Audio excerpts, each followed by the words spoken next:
I'm going to show you the basics of a water pump removal for a Chevy Cavalier 2.2, or they call it 2200. These were actually, it's pretty much the same from 88 to 2005 basics. Not going to need many tools. I'm using a 1/2 inch wrench. Socket's going to be hard to get. I'm using a bar here. If I can get it, I don't think it's going to come off right now. It is got a piece on each side, so it's got a socket end on each side, square drive. You can put under this tensioner. I don't know if I'm going to be able to show you the tensioner. There it is. I got it at the end of it, so this lets me adjust the tension on the belt. Well, release the tension. And then you have this pulley for a serpentine belt on the water pump. There's the water pump. First thing you do, I took the reservoir out, which is just one bolt down here. Coolant reservoir is one bolt at the bottom. And then these 3 hose clamps. Make sure you pull them far enough out because those things are long. I use water pump pliers. These actually I've had for years. These are big ones, they work good. Squeeze the clamps out, and then I used a screwdriver. I don't know where it went, and pulled them out. And then this is a coolant temperature coolant level sensor. And then now the next step is I even had to disconnect the battery. There's 4 bolts there.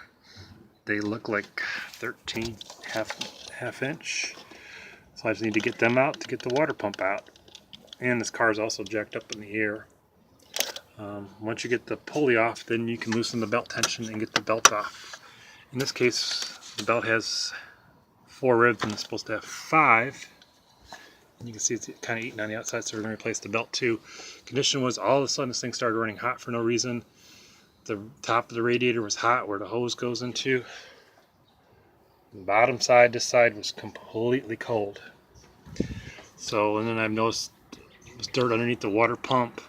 And when I jacked it up, the water pump started leaking more. And I tried to bleed the air out the system, and that didn't happen. And then once you get this thing run, and once you get the water pump replaced, there is a bleeder screw here. It's 7 millimeters. You're going to open it up a little bit, preferably while it's running, and let the water come out. Once you see air stop coming out, then you know you got it. If you don't see any water coming out right away, close it, open it up again, give it a second. You're going to, same thing as bleeding brakes, you're going to get the air out of there. That little, you're not going to take the screw out all the way at all, nowhere at all, just a little bit. And do not over tighten it, just tighten it with your hand, because this will strip very easily. And then once you run it for a little bit, try to bleed the air out again. Air will cause temperature fluctuations. The gauge will go up, go down for no reason. That's the biggest thing when you do these. And a hint, when I do these, I'm going to run some coolant flush in here. They're actually some good, like $8 stuff you run in for a couple days, and it does really nice. I like that.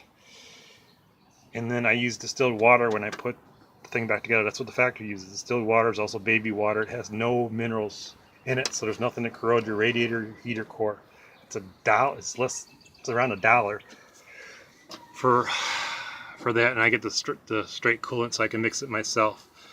But I definitely love that distilled water in the car. And actually you can wash your car with it and you'll have no spots for the most part.